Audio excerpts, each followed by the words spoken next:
Recent interviews നോക്കിക്കഴിഞ്ഞാൽ fans ആണ്, full fans ആണ്. കമന്റ് സെക്ഷനിൽ മൊത്തം യെസ്, ഇത് നമുക്കിത് മനസ്സിലാക്കാൻ പറ്റുന്നുണ്ട്. ആൾക്കാർ ചേഞ്ച് ആയതാണോ ഇതൊക്കെ? അത് സമയം മാറുന്നതിന്റെ ഉണ്ട്. പിന്നെ ഞാൻ പറഞ്ഞു തുടങ്ങിയതും വളരെ സ്ലോ ആയിട്ട് പറഞ്ഞു തുടങ്ങി.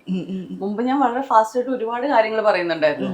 ഇപ്പൊ ഫിൽറ്റേഴ്സ് ഉണ്ടോ? കുറച്ച് ഫിൽറ്റേഴ്സിന്റെ അല്ല, ഞാൻ ബ്രേക്ക് ചെയ്ത് തുടങ്ങി. ഞാൻ ഓരോ ചെറിയ ചെറിയ പീസായിട്ട് കുറച്ച് എക്സ്പ്ലെയിൻ ചെയ്ത് പറഞ്ഞു തുടങ്ങി. മറ്റേത് ഞാൻ എല്ലാവർക്കും അറിയാവുന്ന ഒരു കാര്യം പോലെ പറഞ്ഞു പോയപ്പോ അത് മനസ്സിലാവാത്തവർക്ക് അത് ഭയങ്കര ഇറിറ്റേറ്റിംഗ് അല്ലെങ്കിൽ ഷോക്കിംഗ് ആയി. പിന്നെ എനിക്ക് തോന്നുന്നു സുമേഷിന്റെ കൂടെ ഒക്കെ ചെയ്ത പല ഇന്റർവ്യൂസ് ഉണ്ട്, നമ്മള് മുമ്പ് ചെയ്തതും ഇപ്പൊ ചെയ്തത് ഭയങ്കര നന്നായിട്ടുണ്ട്. ബിക്കോസ് ഇന്റർവ്യൂവറിന്റെ ക്വാളിറ്റിയും കൂടെ ഭയങ്കരമായിട്ട് എഫക്ട് ചെയ്യും. അപ്പൊ ക്വസ്റ്റ്യൻസിന്റെയും നമ്മളോട് ചോദിക്കുന്ന ചോദ്യങ്ങളും അതിന്റെ ഫോളോ അപ്പ് ചോദ്യങ്ങളും ഉണ്ടല്ലോ.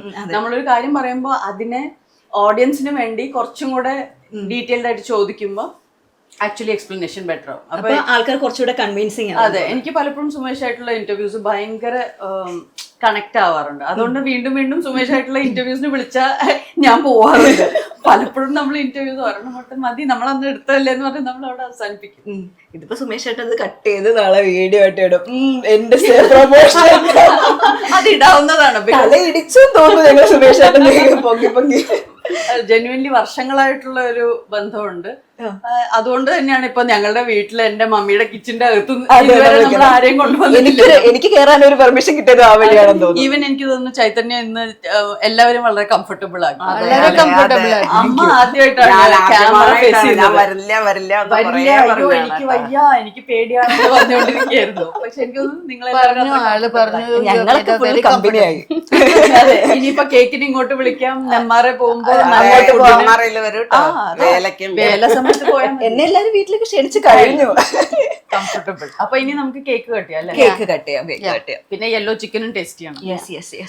അല്ല, ഈ സമയത്തൊക്കെ ഈ ട്രോൾസ് ഒക്കെ വന്ന സമയത്ത് ചേച്ചിക്ക് ഏറ്റവും ഇൻട്രസ്റ്റിംഗ് ആയിട്ട് തോന്നിയ ട്രോളൊക്കെ ഉണ്ടോ?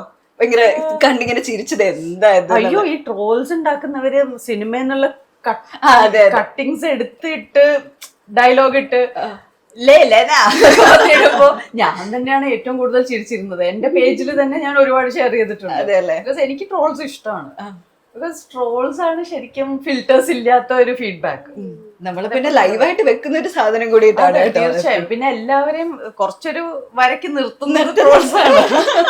നമ്മൾ ട്രോള് വരുമല്ലോ എന്ന് പറഞ്ഞ എല്ലാവരും ഒന്ന് ഒതുങ്ങി നിൽക്കുകയാണ്. അല്ലെങ്കിൽ ഇന്റർനെറ്റ് ഇങ്ങനെ വിശാലമായ ഒരു സമുദ്രമാണ്. ആദ്യം ട്രോൾ വന്നിട്ട് പിന്നെ അത് ഫാൻസ് ക്ലബിലേക്ക് പോകുന്നത് ഒരു ഇതായി. ഇപ്പൊ എനിക്ക് ശരിക്കും ട്രോൾസ് ആണ് ഏറ്റവും കൂടുതൽ എനിക്ക് ഗുണം ചെയ്തത് പേഴ്സണലി. പക്ഷെ ഇപ്പൊ അത് ആ ട്രോളുകളൊക്കെ എല്ലാരും അക്സെപ്റ്റ് ചെയ്ത് തുടങ്ങി. ഭയങ്കര വലിയ മാറ്റം. കാരണം കമന്റ് സെക്ഷനിലൊക്കെ നമുക്ക് നോക്കുമ്പോഴേ നമുക്ക് തന്നെ ഒരു സന്തോഷമാണ്. ആൾക്കാരൊക്കെ ഇത്ര ഇതായിട്ട് തുടങ്ങിയോ, ഇത്ര നല്ല കാര്യങ്ങളെല്ലാം അക്സെപ്റ്റ് ചെയ്ത് തുടങ്ങി. ഭയങ്കര ഫീഡ്ബാക്ക്. കുറെ പേര് ഗുരു എന്ന് പറയുന്നുണ്ട്. ലൈനായിട്ട് ഒരു ക്ലാസ് അറ്റൻഡ് ചെയ്യാൻ ആഗ്രഹിക്കുന്നു എന്ന് പറയുന്നുണ്ട്. അമ്മമാരെ പേര് എന്നോട് പറയും, നിങ്ങളുടെ മരുമകളുടെ ഞാൻ അത് കണ്ട് ഇത് കണ്ട്. ഞാനൊന്നും കണ്ടിട്ടില്ല. എവിടെ വീഡിയോസ് കാണുന്നത് അതിന്റെ ഇടയ്ക്ക് കുറച്ചു നേരം ഇതോടൊക്കെ കാണണം. നമുക്കിനി ഫോർവേഡ് ചെയ്യാം. അവരെന്നെ ഫോൺ ചെയ്ത് പറയും, ഇതാ ഞങ്ങള് ഇന്നത് കണ്ടു എന്നൊക്കെ. നമുക്ക് പക്ഷെ സിന്ധു എഴുത്തിയമ്മ ഭയങ്കര കറക്റ്റ് ആയിട്ട് ഇതൊക്കെ ഫോളോ ചെയ്യും. ആണല്ലേ? ഞാനപ്പോ ഇതിനൊരു റെഡിയാക്കാൻ എടുക്കാം. ആയിക്കോട്ടെ, നമ്മൾ സംസാരിച്ചോളാം. സിന്ധു എഴുത്തിയമ്മ ഞങ്ങൾ ഭയങ്കര ആയിട്ട് ബുക്ക് വായിക്കും, ഇത് ഫോളോ ചെയ്യും, എല്ലാ ഇന്റർവ്യൂസും കാണും, എല്ലാ ഇന്റർവ്യൂസിന്റെ റിവ്യൂ പറയും. അങ്ങനെ നല്ല ഫീഡ്ബാക്ക് കിട്ടാറുണ്ട്. പിന്നെ എനിക്ക് തോന്നുന്നു പ്രതിഭേട്ട എല്ലാം കാണും. എന്നിട്ട് എല്ലാത്തിനും പ്രതിഭ കാണും. പ്രതിഭ ആണ് ഇങ്ങോട്ട് ഫോർവേഡ് ചെയ്യുന്ന ആള്. അപ്പം ഞങ്ങളുടെ കുറെ ആൾക്കാർ പറയാറ് ഇനിയിപ്പോ നമ്മുടെ ഇന്റർവ്യൂ കാണുമല്ലോ. അതെ, ഞാൻ അവരെ ഇടയ്ക്ക് മീറ്റ് ചെയ്യാറുണ്ട് ബാംഗ്ലൂരിൽ. ഒരു നല്ല ഫാമിലിയും കൂടെ കിട്ടി. ശരിക്കും അതാണ് ഏറ്റവും വലിയൊരു ഗുണം ഉണ്ടായത്. ഞങ്ങള് തമ്മിലുള്ള ഒരു പൊരുത്തം പോലെ തന്നെ രണ്ട് ഫാമിലീസും തമ്മിൽ ഭയങ്കര ഈസിലി ഒരു എഫേർട്ട്ലെസ് ആയിട്ടുള്ള ജെല്ലിംഗ് ഉണ്ട്. എനിക്ക് എന്റെ അടുത്ത് എന്താ ഹോബി ചോദിച്ചാല് വർത്തമാനം പറയാ. നല്ലൊരു ഹോബിയാണ്. നല്ല ഹോബിയാണ് അത്. ഹോബി എനിക്ക് പ്രൊഫഷനാണ്. അമ്മ ശരിക്കും നമുക്ക് അല്ല ഇഷ്ടപ്പെട്ടു നന്നായി. അമ്മയ്ക്ക് ഫോണിലാണെങ്കിലും മണിക്കൂറുകളോളം നമുക്ക് ഫോണിൽ സംസാരിക്കാൻ കൂട്ട് വേണമെങ്കിൽ അമ്മ ഇസ് ദ ബെസ്റ്റ് പേഴ്സൺ. അമ്മ ഒരു എക്സ്ട്രോവേർട്ട് ആണ്. എന്റെ മമ്മി എക്സ്ട്രോവേർട്ട് ആണ്. പ്രശാന്ത് ഏട്ടൻ പ്രോപ്പർ എക്സ്ട്രോവേർട്ട് ആണ്. ഞാനാണ് ഇൻട്രോവേർട്ട്. ഇതില് ആൾക്കാർ വിചാരിക്കും ഈ പ്രൊഫഷനിലുള്ള ഒരാള് ഞാൻ ഈ ക്യാമറയുടെ മുമ്പിൽ വന്നാലും മാത്രമേ ഉള്ളൂ ഇങ്ങനെയൊക്കെ ഇത്രയും ആൾക്കാരായിട്ട് സംസാരിക്കുന്നത്. അല്ലെങ്കിൽ ഞാൻ ഭയങ്കര ഒരു ഹോം ബോഡിയാണ്. ഞാൻ വീട്ടിൽ നിന്ന് പുറത്തിറങ്ങാത്ത ഒരാളാണ്. അധികം അങ്ങനെ പുറത്തു പോയ ഒരുപാട് ആൾക്കാരായിട്ട് മിങ്കിളി ഒന്നും ചെയ്യില്ല. ആഹാ, നമ്മുടെ കേക്ക് റെഡിയാണ്. എന്താണ് ഈ കേക്കിന്റെ പേര്? Molasses fruit cake. Okay, molasses fruit കേക്കിനെ ഇവിടെ വെച്ചോളൂ. അല്ലേ, ഇവിടെ ടോപ്പിംഗ്സ് ഉണ്ട് അല്ലേ? ടോപ്പിംഗ് വേണമെങ്കിൽ ഇവിടെ ടോപ്പിംഗ് ഇട്ടോളൂ. It has got a caramel. Caramel ഉണ്ടാക്കാൻ പറഞ്ഞു കൊടുക്കുന്നുണ്ടോ എങ്ങനെയാണെന്ന്? ആ കാരമൽ യു ഹാവ് ടു, നമ്മളിപ്പോ ഷുഗർ ഇതൊന്നും ഇട്ടിട്ട് പറയാം. ഓക്കെ, ശ്രദ്ധ തെറ്റരുത്, കോൺസെൻട്രേറ്റ് ചെയ്യണം. കണ്ടോ, അതൊരു പാഠം. അതേ പാഠം. ലൈഫ് ടിപ്സ് ആയിട്ട് കുറച്ച് കാര്യങ്ങൾ എടുത്തു വെക്കാം. നമ്മള് പിന്നെ വർത്തമാനം വന്ന് ശീലിച്ചുകൊണ്ട് അത് ഫസ്റ്റ്, ബാക്കിയെല്ലാം പിന്നെ. അമ്മയൊക്കെ പറയും. ഞാൻ ചിലപ്പോ എന്തെങ്കിലും പറയാൻ വിട്ടുപോകും, അതുകൊണ്ടാണ്. ഞാൻ നേരത്തെ നമ്മളിങ്ങനെ കുക്കിങ്ങിന്റെ ഒരു പരിപാടി നടന്നുകൊണ്ടിരുന്ന സമയത്ത് ഞാൻ ശ്രദ്ധിച്ചേ, അമ്മയോട് എന്തെങ്കിലും കാര്യം പറയുമ്പോ അമ്മ വെയിറ്റ്, അത് നമുക്ക് പിന്നെ പറയാം, ഇപ്പൊ ഈ ഇൻഗ്രീഡിയന്റ് ഇടാം. ഭയങ്കര ശ്രദ്ധ. ഇത് കാരണമാണ് നമ്മളെ കിച്ചണിലേക്ക് കടത്താത്തത്. അവര് കുക്ക് ചെയ്യും. അതെ, നമ്മള് വായിട്ടലിക്കും. സോ ചൈതന്യ, ഞാൻ തന്നെ കട്ട് ചെയ്യണം പ്ലീസ്. കട്ട് ചെയ്തോളൂ. ഏതായാലും ബർത്ത്ഡേ കഴിഞ്ഞു, ഇപ്പൊ ക്രിസ്മസിന്റെ ആയിട്ട് കട്ട് ചെയ്യണം. എനിക്ക് ശരിക്കും ആഗ്രഹമില്ല എന്നെ ചേച്ചിയോ അല്ലെങ്കിൽ അമ്മയോ തന്നെയൊക്കെ ഞങ്ങൾ എല്ലാവരും കൈ പിടിക്കാം. കത്തി കാണിച്ചിട്ട് ഇങ്ങനെ എല്ലാവർക്കും. ഓക്കെ, ക്രിസ്മസ് എല്ലാവർക്കും. Very very happy, very happy merry Christmas to all. Okay, nice. നല്ല സോഫ്റ്റ് ആയിട്ട് വന്നിട്ടുണ്ട്. Yes, super. ഇനി അങ്ങോട്ട് കൊടുത്താൽ മതി. അതെ, ഇനി അവിടെ എക്സ്പേർട്ട് കട്ട് ചെയ്ത് കഴിഞ്ഞു നമ്മൾ.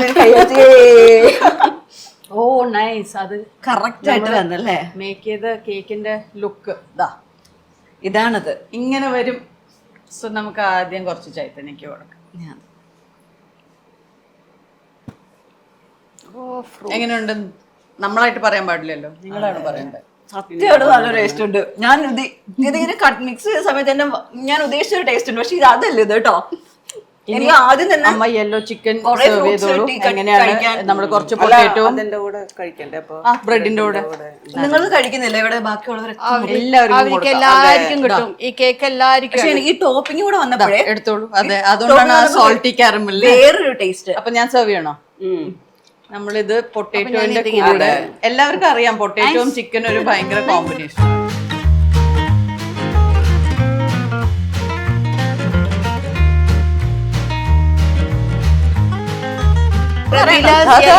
Yellow chicken.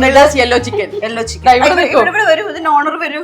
ഓണർ വരൂ, ഇതിന്റെ കറിയുടെ ഓണർ. ഇത് അധികം സ്പൈസസ് ഒന്നും ഇട്ടിട്ടില്ല എന്ന് തോന്നുന്നില്ല. ഞാൻ അതാ പറഞ്ഞു. കൊള്ളാം. Well done, my girl. Well done, my girl. ആ പൊട്ടേറ്റോയും കൂടെ കഴിക്കുമ്പോ പൊട്ടേറ്റോയും ചിക്കനും കൂടെ ചോറിന്റെ കൂടെ വൈറ്റ് റൈസിന്റെ കൂടെ എക്സലന്റ് ആണ്. കൊള്ളാം, ശരിക്കും കൊള്ളാം. കാരണം നല്ല കുറെ സ്പൈസസിന്റെ രുചികളൊക്കെ വരുന്നുണ്ട്. പ്രതിഭ തൈര് കൂട്ടാതെ ആകെ കഴിക്കുന്ന ഒരു ഭക്ഷണം യെല്ലോ ചിക്കൻ. കറി എടുക്കില്ല. അല്ല, വേറെ ഒന്നും എടുക്കില്ല. അതിന്റെ കൂടെ ഇനി എന്തെങ്കിലും തോരനൊക്കെ യെല്ലോ ചിക്കൻ മാത്രം. ഐ തിങ്ക് ഇത് മാത്രം മതി ചോറുണ്ടായിരുന്നു. സോ ഫാമിലി മെമ്പേഴ്സ് ഒക്കെ ഇവിടെ ഉണ്ട്, എല്ലാരും ഒന്ന് ജോയിൻ ചെയ്യുവാ. പ്രതിഭ ചേച്ചി വരൂ. വാ വാ, ജസ്റ്റ് ഒന്ന് മോൻ കാണിച്ചിട്ട് പോവാം. നമ്മുടെ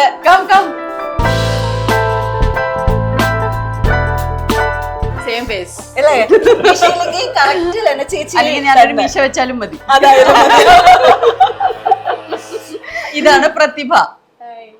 എല്ലാവർക്കും വേണ്ടി, പ്രശാന്ത് ഏട്ടനും പ്രദീപ് ഏട്ടനും പ്രവീൺ ഏട്ടനും എല്ലാ പ്രാവശ്യം തുടങ്ങിയ പേരുണ്ട് ആൾക്കാർക്ക് വേണ്ടി. എല്ലാ പ്രാവശ്യം ഇവിടെ എല്ലാ പ്രായങ്ങൾക്ക് വേണ്ടി പ്രണവിന് സഹിതം ചേർത്ത് നമ്മളൊരു happy Christmas. Wishing everybody A merry Christmas.